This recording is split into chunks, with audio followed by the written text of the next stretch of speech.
2 decades after Carthage lost the First Punic War, Hannibal was now a soldier, the leader of his nation's military. He was 25 years old and already a great warrior. Fresh from the conquest of Spain, he reminded his troops of his promise to punish Rome. Year after year you have fought with me and won. Steel your hearts to march forward, to halt only at the walls of Rome. But attacking Rome wouldn't be easy. No longer in control of the Mediterranean, Hannibal would have to make the journey by land, crossing the Alps with 40,000 men and 37 elephants. Autumn, 218 BC. Man and beast trudge for months over cruel terrain. Their serpentine parade stretches more than 15 miles. Hannibal's troops are professional soldiers, well-equipped and well-trained, and yet the long journey takes a grim toll. When they finally make it through the mountains, 1/3 of Hannibal's men are dead. Most of the horses and all but one of the elephants have perished, and yet the survivors march on. Even before the first battle, Romans see Hannibal as a potent threat. They never had to face a fiercer or more warlike foe. Carthage had long been an enemy of Rome, and they were bringing with them countless Spaniards, already battle-hungry, and would soon be raising Gauls with their insatiable appetite for blood. War was coming, and it would be fought in Italy in defense of the walls of Rome. Living. The Roman Senate raised 6 new legions, more than 30,000 men. The Second Punic War was begun.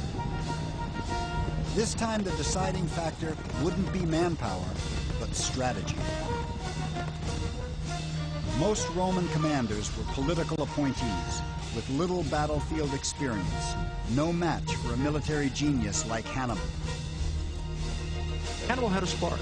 I mean, he had many things that made him a great leader. I mean, he knew how to motivate troops, he knew how to innovate on the battlefield, he knew how to make the optimum use of the tools at his command. But in addition to that, he had that spark. He had the ability to read an enemy and find that one maneuver that would cause the enemy to collapse. In battle after battle, Hannibal humiliated the Roman legions. The most devastating defeat was the Battle of Cannae. Here, Hannibal, though badly outnumbered, managed to surround the Romans and slaughtered them. 50,000 Romans, more than half the entire Roman military, killed in the worst defeat Rome ever suffered. At last, Rome saw Hannibal for what he was, the first true threat to her survival. For 15 long years, the war against Hannibal dragged on, and large areas of southern Italy defected to him. Hannibal never lost a single battle, and many wondered how long it would be before he attacked the city of Rome. It was widely expected, of course, that he would take the city, but Rome was heavily fortified. Hannibal seems to have not had proper siege equipment. No matter how many armies of the Romans and their allies Hannibal could defeat, the Romans were always able to raise new armies, to put new armies into the field. And ultimately, Hannibal failed to take the city. And yet the tide didn't turn against Hannibal until the Senate called up a military leader in the same league with the legendary Carthaginian. Publius Cornelius Scipio had the cunning and the charisma to match the so-called scourge of Rome. The son of a general and a survivor of the Battle of Cannae, the young Scipio studied Hannibal's tactics closely. Then in 204 BC, rather than confront Hannibal in Italy, Scipio had a brilliant but risky plan, an end run. He sailed to Africa and invaded the empire of Carthage. Carthage was forced to respond, recalling Hannibal from his 17-year torment of Italy. It was the moment of truth. Scipio and Hannibal would fight a single battle to decide the Second Punic War, the Battle of Zama. The two armies gathered forces in the countryside of what is now central Tunisia. Outside the ancient city of Zama, Scipio confronted his arch-rival, Hannibal. It's believed the two men met face to face just before the ultimate battle in an attempt to make peace. Scipio refused Hannibal's terms, saying to his rival, "Prepare for war, since evidently you have found peace intolerable."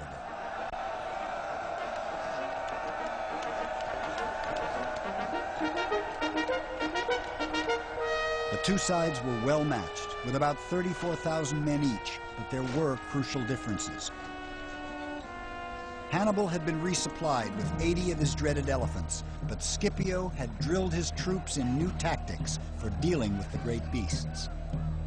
The Roman troops would form long corridors to funnel the charging elephants away from the front lines where they do the most damage. Scipio also had the support of thousands of local Numidian cavalry who defected from Hannibal. Renowned as the best cavalry in the world, the horsemen added to Scipio's edge.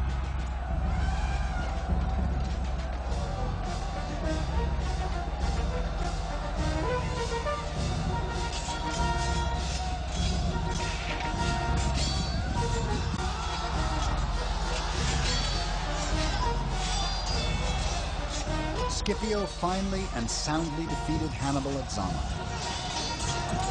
Carthage was crippled. Carthage was forced to hand over all but 10 of her warships, all her elephants, and a treasure so great it would take 20 years to pay. The once great empire was impoverished and stripped of all power. Hannibal escaped from the Battle of Zama.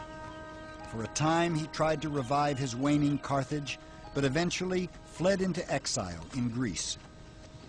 And though the aging warrior no longer posed any threat, Rome still pursued him, determined to capture the famous scourge.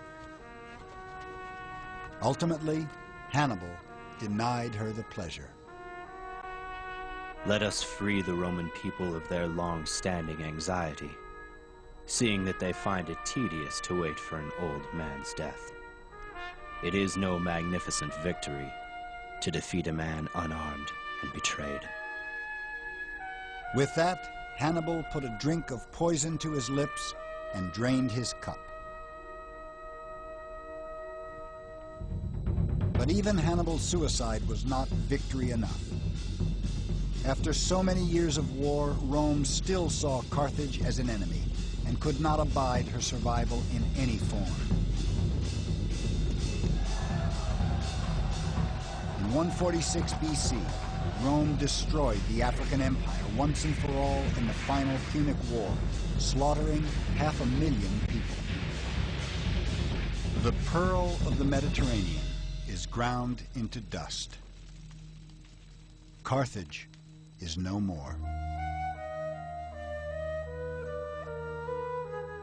Rome now controlled the entire Mediterranean, along with parts of Spain, southern Gaul, and the Italian peninsula. At the same time, Rome's power was spreading eastward. In all, Roman armies held more than 250,000 square miles.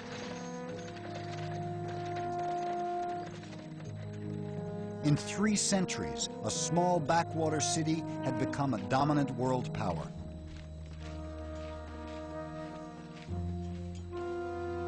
In the past 50 years alone, she more than tripled her domain. Her military was the most successful fighting force the world had ever known. No power on earth could truly threaten her, and every nation in her reach had reason to fear.